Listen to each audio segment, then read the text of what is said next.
Hello, everyone.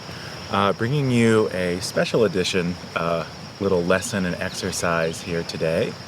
I'm in one of my favorite spots in nature, so you'll probably hear some birds, you can hear the stream.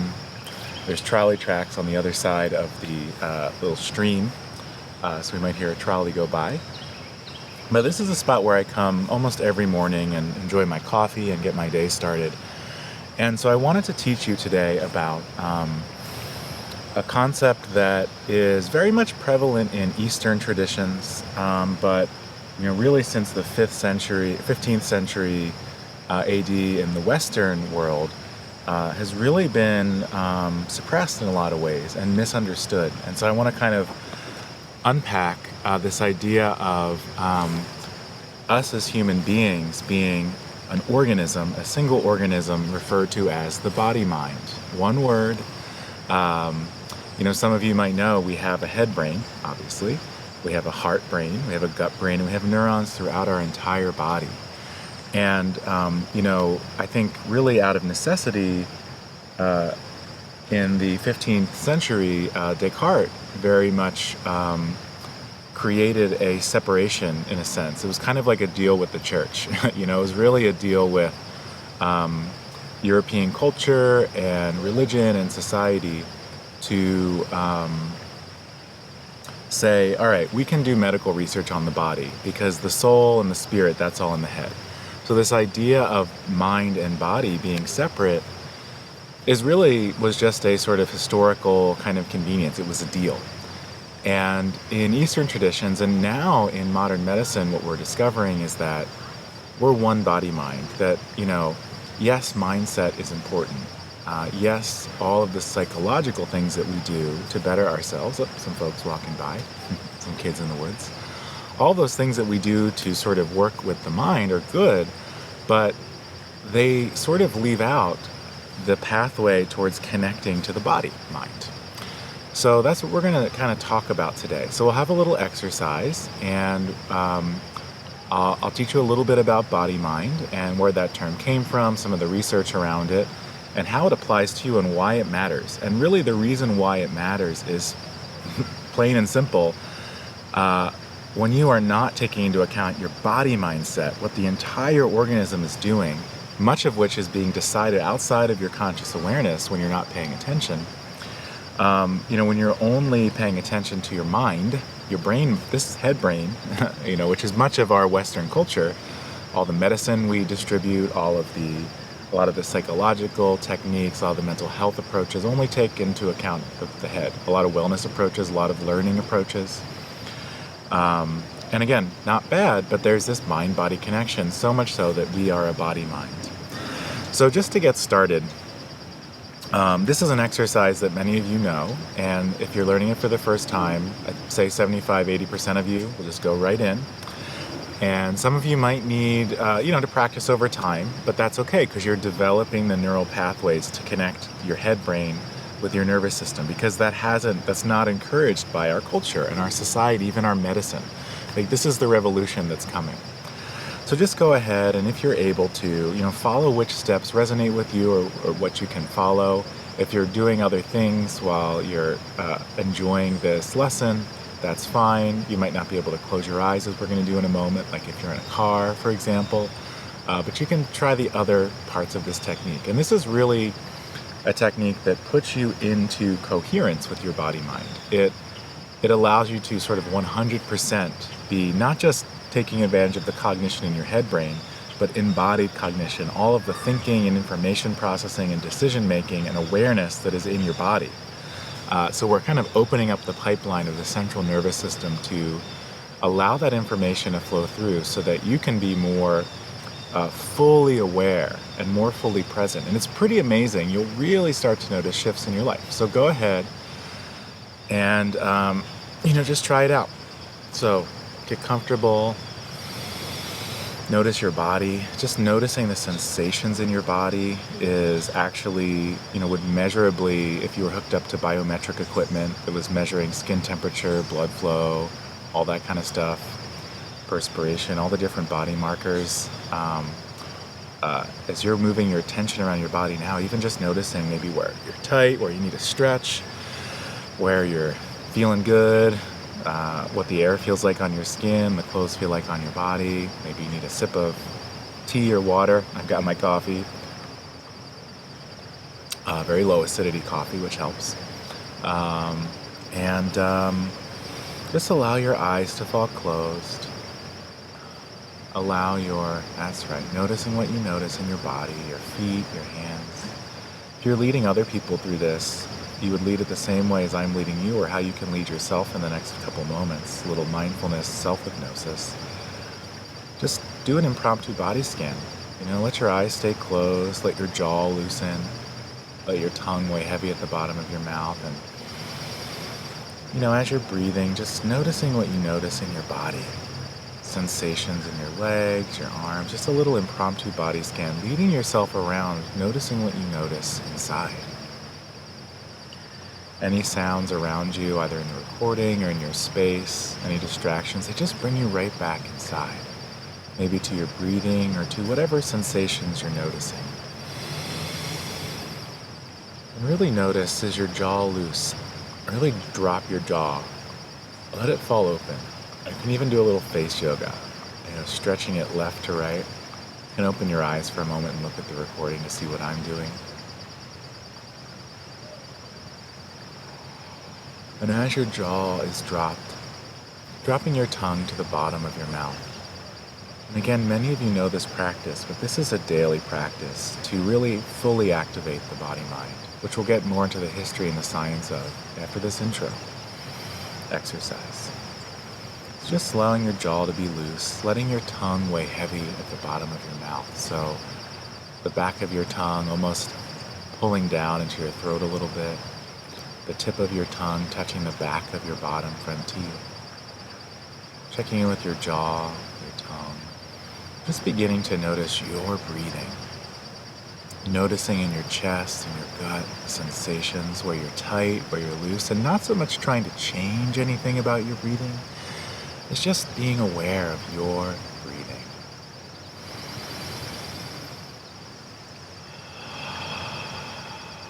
And knowing that as you notice the sensations in your body, just begin to set the intention that you're going to allow your breathing to slow down.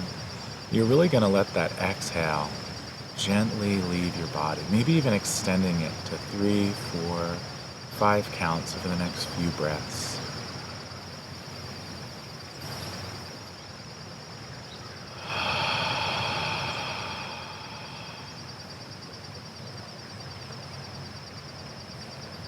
Checking in with your jaw, is it loose? Is your tongue weighing heavy at the bottom of your mouth? Noticing what you notice in your body. Maybe even allowing yourself to pause at the end of the next exhale. That's right. And just having the sense that the next breath coming in here is coming into your body through your heart. Like just imagining maybe as a light, as a warmth, or just having the sense that as you inhale the next inspiration, it's coming into your body through your heart. Just continuing to breathe through your heart.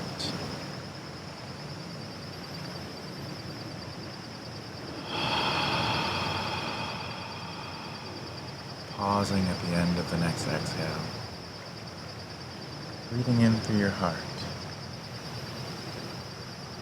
Noticing what you notice in your body, your gut, your heart. Finding a smile. Finding those feelings you'd like to have more of throughout your day. Knowing that as you become aware of that, you're letting your body-mind know what you'd like to experience more of.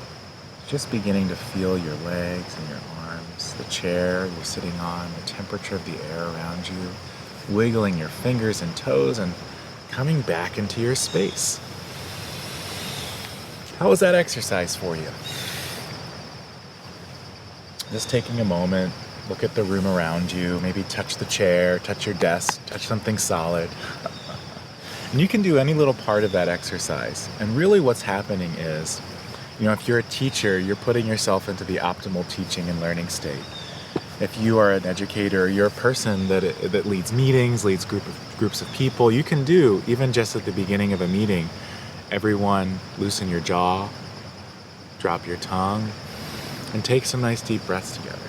Because what that does is it sort of lets the nervous system know, the vagus nerve specifically, that you're in a good place. It turns down sort of the default chatter in the mind. When your tongue is at the tip of your teeth ready to say something, the verbal centers of your brain are taking up most of the oxygen, nutrient, blood flow in your brain, because your body, it thinks you're about to speak, right? And so what a great way to start a class or a meeting or even your day or a conversation with a loved one, by just giving yourself a moment to put a pause on that by dropping your tongue. And loosening your jaw similarly acts on the body in a way that slow breathing does, but it's closer to the brain stem.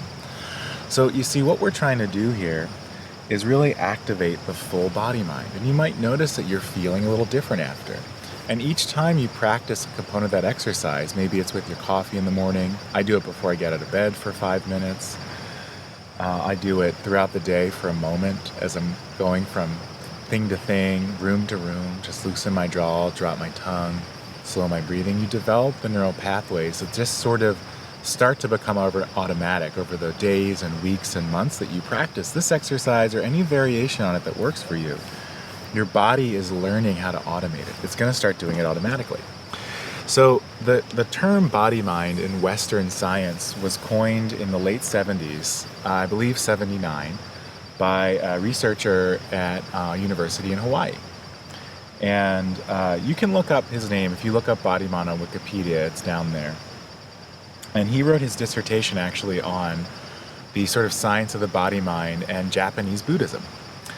And I learned the term body mind. And so the idea there being that in, Buddhism, for example, it's all about embodiment. It's all about staying in the body. And what really got me clued into the idea of body-mind was the work of Dr. Candace Pert, who, very famous researcher, very pioneering woman in neuroimmunology and neuroscience at Johns Hopkins in the 70s, at NIH, I believe in the 80s and 90s, and then her own company. She had found all sorts of different cures using unique cell treatments. But one of her most famous discoveries in the 70s was actually discovering at a cellular level how opioids operate on the body. And through that work, she was very well known for that. At the time, women were not at the forefront of major research, so there was a lot of kind of almost scandal about how that research happened and who took credit, and you can look into that. But the bottom line is some people at Hopkins, including Candace Pert, and she being the one who did actually most of the lab research, discovered how neuropeptides function in the body. So hormones, neurotransmitters, all the things that are firing between synapses when you're thinking or feeling, or the sensations in your body, that's cognition happening. There are neurons all over your body, from head to toe. There are parts of your body, your stomach has about 100 million neurons in it, your gut. And even just fat tissue, is like 10% neurons. So what Candace Pert discovered is that we have hundreds of what she called the molecules of emotions that move through the body. Those are hormones, right? Cortisol, which is a stress hormone, dopamine, serotonin, neuroepinephrine. These are feel-good hormones that are functioning all around the body. Estrogen, progesterone, testosterone, insulin, all these different things we might learn about as hormones, as medicines, as things we should be taking pills for, or things we should be thinking about. Whenever we're having thoughts, our body is producing the good or the bad. So, see, just like you have a mindset that you might cultivate each day about how you want to sort of go throughout your day and be successful in certain ways, your body has this thing called proprioception.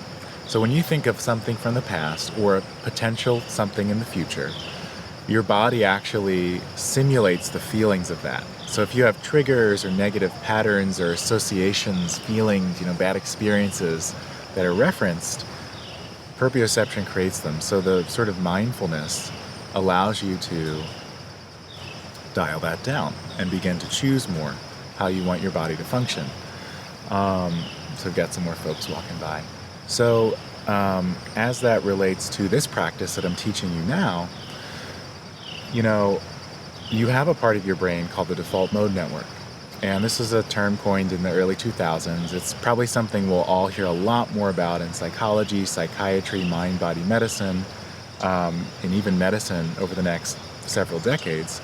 But it's that there are parts of the brain that are, those constant chatter or the constant worry that think that they're protecting you from danger, right? A lot of our brain is a sort of older evolved system that's still in there.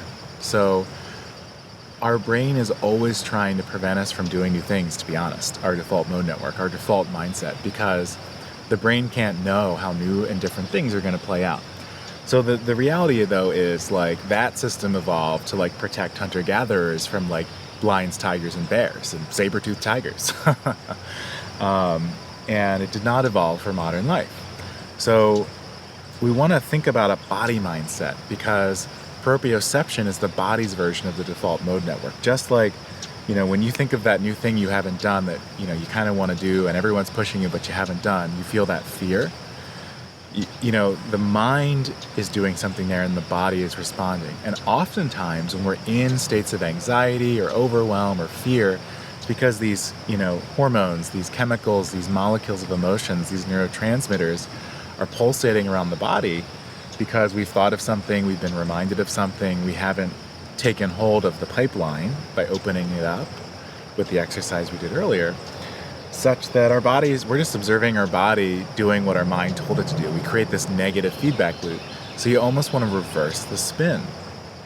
And, you can use the little exercise I taught you. We're going to do one more exercise before we finish that really helps you revolutionize your day by setting your body mindset, not just your mindset.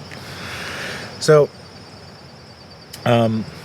you might have some questions. You might have some new ideas popping in, some different ways you might think of different things in your life differently and new. And that's great. Take it one step at a time. Don't set ambitious goals for yourself as much as you might start to think about, maybe I will put a little sticky note on my coffee pot in the morning to remind me to drop my jaw, drop my tongue, and slow my breathing. Maybe I will set an iPhone reminder during my lunch break to spend 1 minute really feeling, just doing that impromptu body scan, closing the eyes, slowing the breathing, loosening the jaw, dropping the tongue, whatever order works for you, whatever bits of that work for you. Maybe you'll leave your eyes open because you're in a public place and it feels weird or whatever. Just noticing your body, because you're actually allowing the cognition to catch up and you're bringing your brain and your body into alignment. That idea that they're separate was a false idea created by sort of Descartes and sort of those who wanted to advance medical research back in the 15th century. It was just out of practicality because of how, much religion had a grip on science. It freed up science to learn about the body, and we've learned a lot about the body. But you are a living body mind. Your brain is always changing, your body's always changing. So just by applying a little bit of mental force, by, really letting yourself relax your nervous system, open the pipeline and the pathway between the body and the mind through the central nervous system like I taught you, over time you'll develop the neural pathways that this will occur pretty naturally in your life, and you can start even sharing it with others.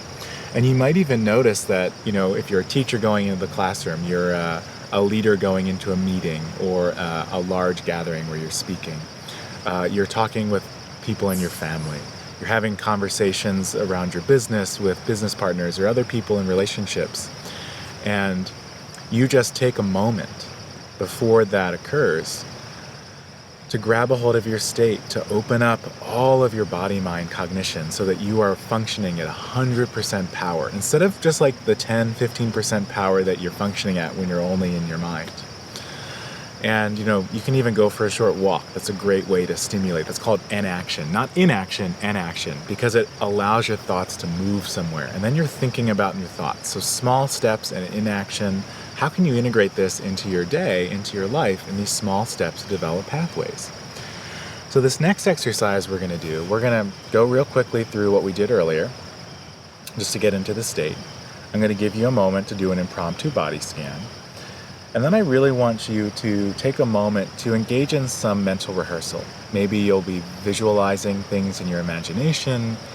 Maybe you'll just be allowing yourself to consider new thoughts.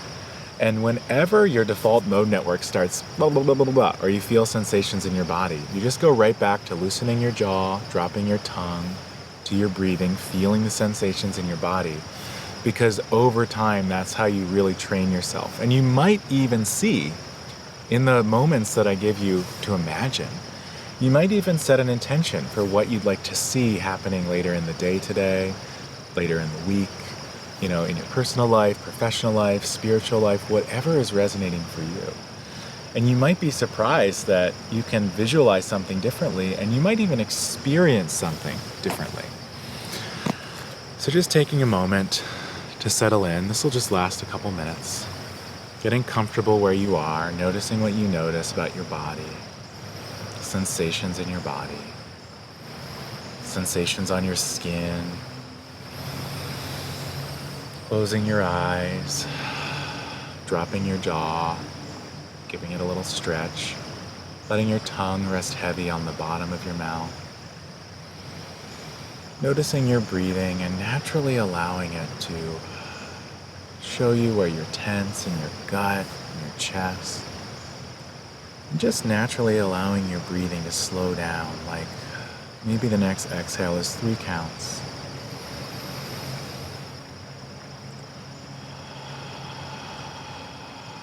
Just on your own, syncing up with me or not, pausing for a moment, breathing in, maybe exhaling for 4 counts. Noticing what you notice about your body. Any distraction, any thought floating by, bringing you right back to your breathing, loosening your jaw, your tongue. Noticing what you notice in your body. Noticing the good sensations, the ones that are not so great. Imagining spreading out those good ones like icing on a cake. Just having a sense that you're breathing in through your whole body. And really taking a moment to consider or to intend to feel more of a certain way. Even if it's just for another 10 minutes, 2 minutes. You can just even allow yourself to imagine for a few seconds longer, a different habit, a different pattern, a different reaction, a different feeling in response to something. You're actually wiring the neural networks that will, over time, make that change happen in your life. So perhaps you'd like to feel more free, more relaxed, more calm. Maybe you'd like to feel more peace. Maybe you're noticing some warm, tingly relaxation in your body that you'd like to feel more of. Maybe there's an area of your life you'd like to see yourself growing. Maybe your work, maybe your relationships, maybe just how you treat yourself and your own self-care practices.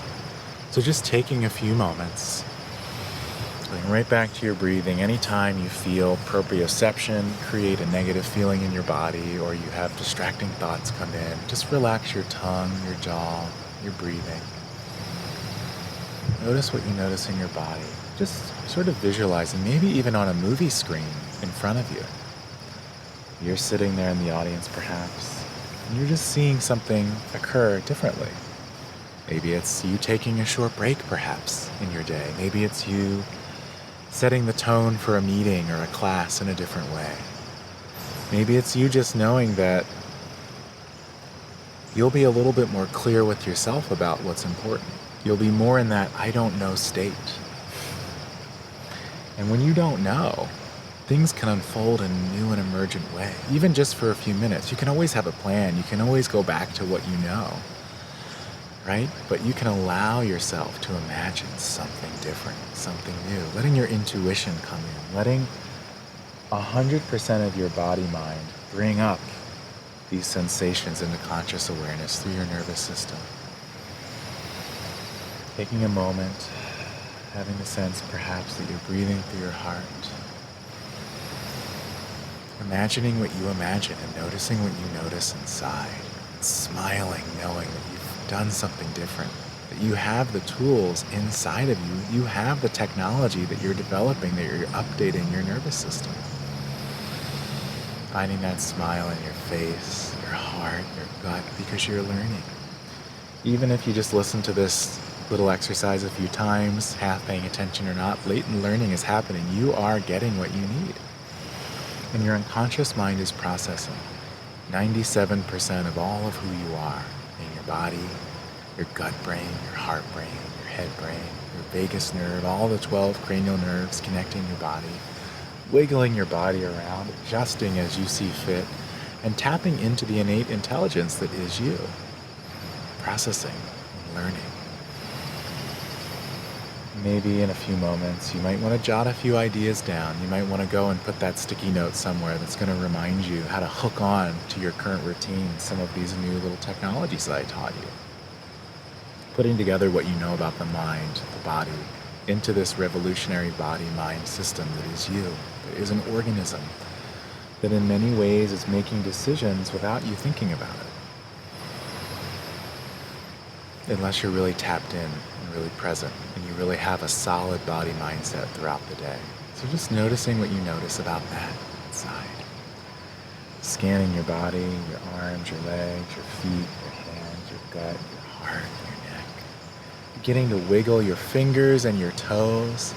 Coming back into the room and just imagining what if you could start to change the default programming in your mind and your body.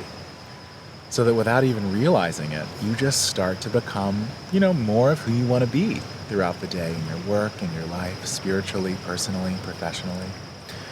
And that every time you take a few moments to try something different, and I mean just a moment or two, and you can look at Jeffrey Schwartz's research on this. He did a lot of research around habit change and changing severe, even highly disruptive OCD habits without medicine, without therapy, by just showing people, by sticking them in an MRI that were, their whole lives were ruled by OCD, which is a habit, a pattern, much like any other, just very extreme. By just showing them that, even if they kept doing the OCD habits, washing their hands 100 times, shutting the door 100 times, even if they just thought for a moment or two longer about going for a walk instead of doing the door 100 times, meditating, getting a glass of water, a cup of tea, a pleasurable exercise, gardening, even if they just thought, every time they came back and got the MRI, they saw the neural network growing stronger and stronger of those new thoughts about how to be different in their lives. And those neural networks that were these old habits that form over time were getting weaker. And over time, I think a few months actually, without medicine, without any other treatment, of just focusing on trying something different, just thinking about it a little longer each time and starting to engage in it, these are folks who went from non-functional OCD patients to highly functional, who could live normal lives, getting off medication, things like that. And so I share that story with you to say that just by thinking a little bit differently, just by trying a little differently and, dropping your jaw, dropping your tongue, doing some breathing as you're doing it, you start to embody this new you. And it can be scary at first, so you can work at your own pace. So anyway, thank you for your time today. And do reach out. My Intuitive You coaching program will launch in January, as well as a new podcast called Intuitive You, as well as some new training series for those who want to develop their intuition, who want to incorporate mindfulness in the classroom, in the workplace, and in their own lives. And so there will be workshops and seminars, content on the podcast, as well as an affordable coaching program that can really help you break through, expand the new you, and really transform yourself.